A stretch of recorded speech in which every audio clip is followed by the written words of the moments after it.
ரொம்ப நாளாவே இந்த பாப்கார்ன் சிக்கன் ட்ரை பண்ணணும்னு நெனச்சிருந்தேன். இந்த டைம் வந்து சிக்கன் வாங்கியிருக்கப்ப போன்லெஸ் சிக்கன மட்டும் கொஞ்சமா அளவு எடுத்து வச்சிருக்கேன்.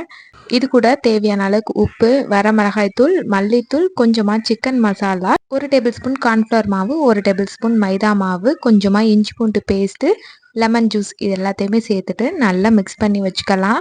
ஒரு 1 மணி நேரம் ஊறணும். அப்பதான் நல்லாருக்கும்.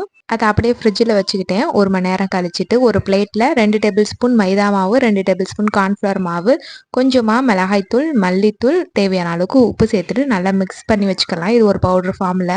இப்ப நம்ம ஊற வச்ச சிக்கன்லேருந்து ஒரு பீஸ் எடுத்துட்டு, அந்த பவுடர்ல நல்லா பெரட்டி எடுத்துட்டு, தண்ணீல டிப் பண்ணி மறுபடியும் பவுடர்ல நல்லா பெரட்டி எடுத்துட்டு ஒரு தட்டுல வச்சுக்கலாம்.